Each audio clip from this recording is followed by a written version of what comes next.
صلی علی رسولہ الکریم اما بعد۔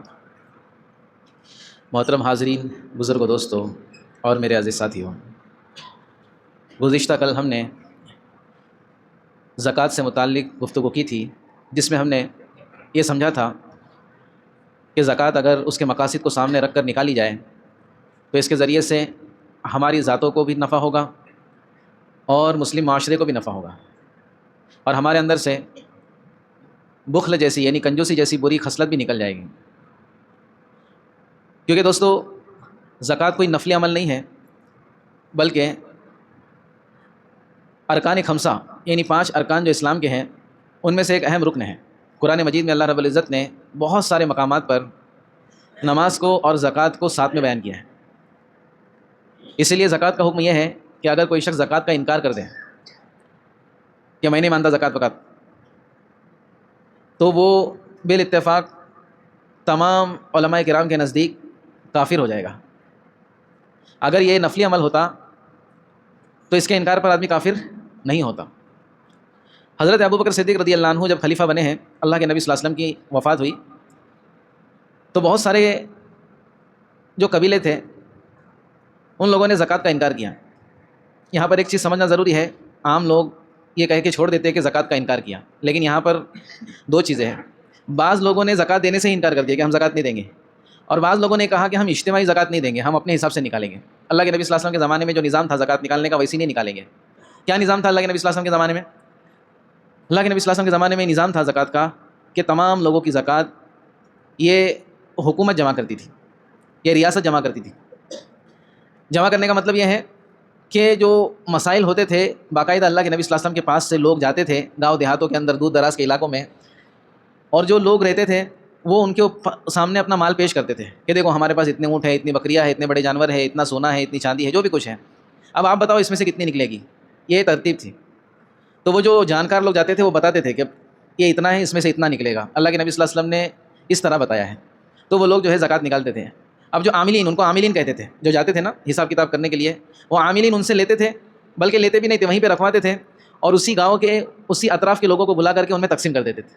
یہ اتنا اچھا نظام تھا دوستو کہ اگر آج ویسا نظام ہو جائے تو جو ہمارے زکوٰۃ کا دوسرا مقصد تھا کہ مسلم معاشرے کے اندر سے غربت ختم ہو جائے، تو یہ غربت ختم ہو جائے گی۔ تو یہ ترتیب تھی اللہ کے نبی صلی اللہ علیہ وسلم کے زمانے میں۔ تو حضرت صدیق اکبر رضی اللہ عنہ کے دور میں زکوٰۃ سے انکار کیا، اس کا مطلب یہ ہے کہ بعض لوگوں نے سرے سے انکار کیا کہ ہم زکوٰۃ نہیں دیں گے، بعض لوگوں نے کہا وہ ترتیب پر نہیں دیں گے، ہم اپنے حساب سے دیں گے۔ تو صدیق اکبر نے کہا کہ جو شخص اللہ کے نبی صلی اللہ علیہ وسلم کے زمانے میں زکوٰۃ دیتا تھا، اور زکوٰۃ میں وہ اونٹ دیتا تھا، اونٹ نکلتا تھا یا جو بھی چیز نکلتی تھی، اور اس کے ساتھ وہ رسی دیتا تھا، اگر وہ رسی بھی نہیں دے گا تو میں اس کے خلاف جہاد کروں گا۔ کس کے خلاف جہاد کریں گے؟ جو زکوٰۃ نہ دے۔ معلوم ہوا جہاد کس کے خلاف کیا جاتا ہے؟ کافر کے خلاف، جو اللہ کا انکار کرے، اللہ کے احکامات کا انکار کرے۔ تو دوستوں، علماء کرام نے کہا کہ زکوٰۃ کا انکار کرنے والا قرآن اور حدیث کی روشنی میں کافر ہے۔ تو کتنی سخت وعید ہے دوستوں۔ اس لیے دوستوں ہم اس کو ہلکے میں نہ لیں، ہم اپنے مال کی پوری حساب کر کے زکوٰۃ نکالنے کی فکر کریں۔ تو ہم نے کل مقاصد سمجھے تھے، آج ہم زکوٰۃ کے متعلق کچھ اللہ رب العزت کی طرف سے وعدے اور کچھ اللہ تبارک و تعالیٰ کی طرف سے وعیدیں جو زکوٰۃ نہ نکالنے والوں کے ساتھ پیش آنے والی ہے، اس کو ذکر کریں گے۔ سب سے پہلے تو اللہ رب العزت نے قرآن مجید کے اندر ارشاد فرمایا، الذین یکنزون الذھب والفضة ولا ينفقونها فی سبیل اللہ فبشرھم بعذاب علیم۔ جو لوگ سونا اور چاندی جمع کرتے ہیں، ولا ينفقونها فی سبیل اللہ، اور اس کو اللہ کے راستے میں خرچ نہیں کرتے، تو اے نبی آپ ان لوگوں کو دردناک عذاب کی خوشخبری سنا دیجیے۔ اور پھر آگے کی آیت میں ہے کہ قیامت کے دن ایسے لوگوں کے سونا اور چاندی کو اور ان کو جمع کیا جائے گا، ان کے سونے چاندی کے پترے بنائے جائیں گے، اور اس سے ان کے پیشانی پہ، ان کے پشتوں پر داغا جائے گا، ان کے پہلوؤں پر داغا جائے گا۔ پہلے تو جہنم کی آگ میں ان کو اچھی طرح سے تپایا جائے گا اور پھر ان کو داغا جائے گا۔ یہ بہت سخت وعید ہے دوستوں آخرت کے اعتبار سے۔ تو یہ آیت جب صحابہ کرام نے سنی تو آیت کے سنتے ہی صحابہ کرام آخرت کے متعلق بڑے یقین والے تھے، بڑے فکر مند تھے۔ تو صحابہ کرام ڈر گئے، اور ان کو یہ لگا اس جملے کی وجہ سے ولا ينفقونها فی سبیل اللہ، کہ پورا مال خرچ کرنے کا ہے، پورا سونا پورا چاندی خرچ کرنا ہے۔ تو حضرت عمر رضی اللہ عنہ نے صحابہ سے کہا کہ میں تمہارے مسئلے کا حل نکالتا ہوں۔ حضرت عمر رضی اللہ عنہ اللہ کے نبی صلی اللہ علیہ وسلم کے پاس تشریف لے گئے اور کہنے لگے، اللہ کے نبی صلی اللہ علیہ وسلم، یہ جو آیت ہے اس کی وجہ سے صحابہ بہت ڈرے ہوئے ہیں۔ یعنی حضرت عمر چاہ رہے تھے کہ اس کی آپ تفسیر بیان کریں، اس کی تشریح بیان کریں۔ اس سے بھی معلوم ہوا دوستو کہ قرآن مجید کے ظاہری الفاظ کو تو ہم سمجھ لیں گے، لیکن اس کے اندر جو باطنی چیزیں ہیں اس کو کوئی سمجھائے گا تبھی سمجھ پائیں گے، ہم اپنے دماغ سے نہیں سمجھ سکتے۔ بڑے صحابہ کرام ہیں، لیکن وہ اللہ کے نبی صلی اللہ علیہ وسلم کی تفسیر کے محتاج ہے۔ سمجھ میں آ رہی بات؟ اللہ کے نبی نے فرمایا مسکرا کر، اے عمر آیت خود ہی بتا رہی ہے، اور اس کے علاوہ تمہارے سامنے مسائل موجود ہیں. کیا مسائل موجود ہیں؟ کہ اگر ایسا ہوتا کہ پورا مال نکالنا ہوتا، پورا مال جو ہے اللہ کے راستے میں خرچ کرنا ہوتا، تو اللہ رب العزت میراث کے احکامات کیوں بیان کرتا؟ اللہ رب العزت میراث کے احکامات بیان کیا ہے نا، کہ اگر کوئی شخص مر جائے، اس کے پاس سونا چاندی پیسہ روپیہ ہو، تو اس کے وارثوں میں اس طرح تقسیم ہوگا. تو اس کا مطلب ہے جمع کرنا کوئی بری بات نہیں ہے. اگر کسی مال کی زکوٰۃ نکال دی جائے اور وہ پہاڑوں جتنا ہو، اگر ہمارے پاس اربوں خربوں روپے ہوں اور ہم نے اس کی زکوٰۃ نکالی ہے، تو یہ مال اس سے مراد نہیں ہے کہ وہ مال کو کل قیامت کے دن تپا کر کے ہم کو داغا جائے گا. مال کتنا بھی ہو، لیکن زکوٰۃ نکال دی جائے تو مال کیا ہو جاتا ہے؟ محفوظ ہو جاتا ہے، پاک ہو جاتا ہے، حلال ہو جاتا ہے ہمارے لیے. تو اس چیز کو اللہ کے نبی صلی اللہ علیہ وسلم نے بیان فرمایا، تو صحابہ کرام نے اس عمل کو خوشی خوشی لیا. تو معلوم ہوا دوستو، اس کی زکوٰۃ نکالنا ضروری ہے. اس کے علاوہ جتنا مال ہے ہمارے لیے جائز ہے، کماؤ کتنا کماتے ہو، لیکن اس کی زکوٰۃ وقت پر نکالی جائے. تو اس چیز کو اللہ رب العزت نے یہاں پہ بیان کیا. آگے اللہ کے نبی صلی اللہ علیہ وسلم کی مختلف احادیث سے مال خرچ کرنے کے بارے میں ہم نے قرآن مجید کی جو تفسیر کا خلاصہ سنتے ہیں تراویح کے بعد، اس کے اندر ہم نے پہلے ہی دن یہ سمجھا تھا کہ اللہ رب العزت نے جب سورہ بقرہ شروع ہوتی ہے، الف لام میم ذالک الکتاب لا ریب فیہ ھدی للمتقین، تو وہاں پر متقیوں کی صفت کو بیان کیا گیا تھا. وہ لوگ ہیں ہدایت یافتہ لوگ، متقی لوگ، جو ایمان بالغیب رکھتے ہیں، یعنی بغیر دیکھے ایمان لاتے ہیں، اور نماز کو قائم کرتے ہیں. اور تیسری چیز بتائی گئی تھی متقیوں کی نشانی، ہدایت یافتہ لوگوں کی نشانی، کہ وہ ینفقون، مال کو خرچ کرتے ہیں. کیا کرتے ہیں؟ اللہ نے جو ان کو دیا ہے اس میں سے خرچ کرتے ہیں. تو حدیث میں اللہ کے نبی صلی اللہ علیہ وسلم نے ارشاد فرمایا کہ سخاوت جو ہے نا، سخاوت، دریا دلی، یہ جنت میں ایک درخت کا نام ہے. سخاوت جنت میں ایک درخت کا نام ہے. جو سخی ہوگا، جو دنیا میں اپنے مال کو خرچ کرتا ہوگا اللہ کی نسبت پر، وہ سخاوت درخت کی ایک ٹہنی کو پکڑے گا اور جنت میں داخل ہو جائے گا. اور بخل اور کنجوسی یہ جہنم کا درخت ہے. بخل اور کنجوسی یہ صرف دوستو یہ نہیں ہے ہماری سوچ نہیں ہے، بلکہ واقعی جیسے اللہ کے نبی صلی اللہ علیہ وسلم نے ارشاد فرمایا ویسے جہنم میں اور جنت میں چیزیں ہوگی. تو جہنم میں ایک درخت ہے جس کا نام کنجوسی ہے، بخل ہے. جو کنجوس ہوگا وہ اس درخت کی ایک ٹہنی پکڑے گا اور جہنم میں چلا جائے گا. تو جو اللہ کے راستے میں مال خرچ کرنا ہے، جس میں سب سے اہم چیز، سب سے پہلی چیز یہ ہے کہ زکوٰۃ کا نکالنا، یہ سخاوت کی قبیل سے آتا ہے. اگر ہم نے مال خرچ کیا تو ہم انشاءاللہ اس کے ذریعے سے جنت میں داخل ہو جائیں گے. اس چیز کو اللہ کے نبی نے بیان کیا.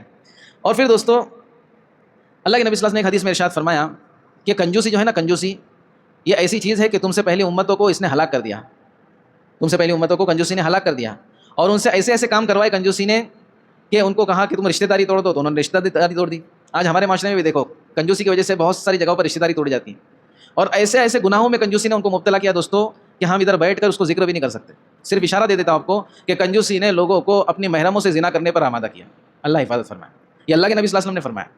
اس لیے کنجوسی سے اپنے آپ کو بچانے کے لیے زکوٰۃ کا نظام ہے. جو شخص زکوٰۃ نکالتا رہے گا صحیح مقاصد کو سامنے رکھ کر، وہ انشاءاللہ کنجوسی سے بچ جائے گا. اسی طرح دوستو ایک ہمارے استاد بہت اچھی مثال دیتے تھے، میں اکثر ہر سال اس کو بیان کرتا ہوں، لیکن چونکہ ہم بھول جاتے ہیں. ہماری جو زکوٰۃ نکالتے ہیں ہم، ہو سکتا ہے ہم یہ بیانات سننے سے پہلے بھی زکوٰۃ نکالتے ہوں، لیکن ہماری زکوٰۃ اللہ رب العزت نے قبول کر لی اور ہم کو زکوٰۃ کا صحیح فائدہ ہوا. ہم سوچتے ہیں ہم زکوٰۃ نکالتے تو دوسروں کو فائدہ ہوتا ہے. یہ غلط فہمی ہے دوستو. دوسروں کو تو فائدہ ہوتا ہی ہے، وہ مقصد میں سے ہے کہ مسلم معاشرہ اوپر آئے، لیکن سب سے پہلے ہماری ذاتوں کو فائدہ ہوتا ہے. تو ہمارے استاد بہت اچھی مثال دیتے تھے، کہتے تھے کہ زکوٰۃ ہم اپنی نکالتے ہیں تو وہ مقصد ہمارا پورا ہوا کہ نہیں ہوا کیسے سمجھ میں آئے گا. تو ایک مثال دی انہوں نے، کہنے لگے کہ ایک آدمی ہے جو بہت ہی پاکیزہ طبیعت ہے، اور وہ سفر میں گیا یا کسی ایسی جگہ پر گیا کہ اس کو غسل کا انتظام نہیں ہو پا رہا ہے، غسل کرنے نہیں مل رہا اس کو. تو جو پاکیزہ طبیعت لوگ ہوتے ہیں، ہم میں سے اکثر لوگ جن کو روزانہ نہانے کی عادت ہے، وہ اگر 2-3 دن نہ نہائے تو چڑچڑا پن آ جاتا ہے ان کے اندر، عجیب لگتا ہے. اور یہ 2-3 دن کے بعد اچانک میں اس کو گرم پانی کا انتظام مل گیا، اچھا باتھ روم مل گیا، مست وہ اس کے اندر فریش ہو رہا ہے. اب اس کے اندر جا کے اس نے غسل کر لیا، تو غسل کرنے کے بعد اس کی طبیعت میں ایک نشاط پیدا ہوتا ہے. اس کو ایسا لگتا ہے دنیا جو ہے نا، دنیا کی بہت بڑی نعمت مل گئی. غسل کرنے سے پہلے اس کے پاس کھانا پینا پیسے ہر چیز تھے، لیکن مزہ ہی نہیں آ رہا تھا، اس کو چڑچڑاپن ہو رہا تھا. جیسے غسل کیا اس کی ایک دم فریش ہو گیا، دماغ کھل گیا ایک دم اس کا. یہ ہر آدمی محسوس کر سکتا ہے اس بات کو. تو ہمارے استاد کہتے تھے کہ جب زکوٰۃ آدمی ہر سال نکالتا ہے تو اس کو اسی طرح فریشنس محسوس ہوتی ہے. اگر وہ مقصد کو سامنے رکھ کر کے زکوٰۃ نکالتا ہے تو اس کے مقصد کو پورا ہوا کہ نہیں ہوا، اس کو فریشنس. ہاں، ایسا نہیں ہے کہ ہم نے زکوٰۃ نکالی اور ہمارے منہ لٹک گئے اور دن بھر ہمارے دماغ میں صدمہ ہے، کڑک کڑک نوٹ گئے، یہ کیا ہو گیا، کتنی محنت سے کمائے تھے. یہ دل میں ملامت شروع رہیں گی تو سمجھنا ہمارا مقصد پورا نہیں ہوا. کیونکہ جو یقین والے دوستوں نا، ان کو ہر عمل میں کیا ہوتا ہے، ہاں، نشاط پیدا ہوتا ہے. تو یہ اس کی علامت ہے. اس بار انشاءاللہ ہم غور کریں، فکر کریں یہ فضائل کو سننے کے بعد. ہمارے اندر جو ایک فریشنس ہونی چاہیے، ہم کو اچھا لگنا چاہیے. اللہ کے نبی نے ارشاد فرمایا کہ ایمان یہ ہے کہ نیکی کرنے سے تم کو خوشی حاصل ہو، نیکی کرنے سے تم کو خوشی حاصل ہو، یہ ایمان کی علامت ہے. اسی طرح اللہ کے نبی نے ارشاد فرمایا کہ قیامت کی علامت میں سے یہ ہے کہ لوگ زکوٰۃ کو تاوان سمجھیں گے، ٹیکس سمجھیں گے. جیسے ہم انکم ٹیکس کو بچانے کے لیے سی اپوائنٹ کرتے ہیں نا، اور وہ مختلف بہانوں سے ہمارے ٹیکس کو جو ہے زیرو کر دیتا ہے یا کم کر دیتا ہے. تو اللہ کے نبی نے فرمایا کہ کچھ لوگ ایسے ہوں گے قیامت سے پہلے جو ٹیکس سمجھ کر کے زکوٰۃ کو نکالنے میں بھی آناکانی کریں گے. اور اس سوال سے سمجھ میں آ جاتا ہے. بعض لوگ پوچھتے ہیں مولانا اس پہ زکوٰۃ نہیں ہے نا, یہ سوال ہوا. ایک سوال کی قسم یہ ہے مولانا اس پہ زکوٰۃ تو نہیں ہے نا, اور ایک شخص پوچھتا ہے مولانا اس پہ کیسی زکوٰۃ نکلیں گی. تو ٹیکس نہ سمجھے, تاوان نہ سمجھے, اس کو اس یقین کے ساتھ زکوٰۃ نکالے کہ یہ جو ہے نا میری دنیا اور آخرت میں مجھ کو اس کا بہت زیادہ بدلہ ملنے والا ہے. یقین کرے دوستو, اگر آپ نے صحیح مقاصد کو سامنے رکھتے ہوئے صحیح زکوٰۃ نکالی, تو اگر آپ اس سال مثال کے طور پہ 10,000 روپے آپ کی زکوٰۃ نکل رہی ہے, تو اللہ نے چاہا آپ نے مقاصد کو سامنے رکھا تو آئندہ سال 20,000 روپے نکلیں گے آپ. یہ بہت سارے لوگ نے مجھ کو فیڈ بیک دیا ہے, کیونکہ میں اکثر کہتا ہوں یہ. تو مولانا یہ بات حقیقی ہے, یہ بات حقیقت سے تعلق رکھتی ہے, کیونکہ یہ بات میری نہیں ہے, اللہ کے نبی کی ہے. اللہ کے نبی نے ارشاد فرمایا, اللہ رب العزت فرماتے ہیں انفق یا ابن آدم انفق علیک, اے آدم کے بیٹے, اے انسان تو خرچ کر, میں تجھ پہ خرچ کروں گا, میں تیرا اسپانسر بن جاؤں گا. وہ جو باڈی بلڈر لوگ رہتے ہیں نا, تو جو لوکل لوگ رہتے ہیں ان کو کوئی پوچھتا نہیں, وہ خود ہی بیچارے پروٹین لیتے ہیں, جگاڑ کرتے ہیں, کچھ نہ کچھ کر کے کھا پی کے تھوڑی باڈی بناتے ہیں. اور کچھ لوگ تھوڑے اسٹیٹ لیول وغیرہ پہ جاتے ہیں, ان کو اسپانسر ملتے ہیں. وہ لوگ بولتے ہیں بھائی کتنا کھانے کا کھا, امریکہ سے ڈبے منگا, کریٹین لے, ڈیکا لے, ٹیکا لے, سب لیتا ہے وہ, کیونکہ اس کے پیچھے بیکنگ ہوتی ہے. اور پھر کیا بن جاتا ہے وہ, مست بن جاتا ہے. تو جس کے پیچھے بیکنگ ہوتی ہے نا وہ مست بن جاتا ہے. تو ہمارے پیچھے اللہ رب العزت کہتے ہیں میں تم کو بیکنگ دوں گا, تم خرچ کرو, میں تم پہ خرچ کروں گا. دیکھو دوستو, اس یقین کے ساتھ یہ حدیث جو ہے نا بہت دل کو لگتی ہے کہ اللہ رب العزت خود فرما رہے ہیں کہ خرچ کرو. میں اس کا مطلب یہ نہیں کہ فضول خرچیاں کرنا ہے, اس کا مطلب ہرگز یہ نہیں ہے کہ فضول خرچی کرنا ہے, قوالی میں پیسے اڑانا ہے.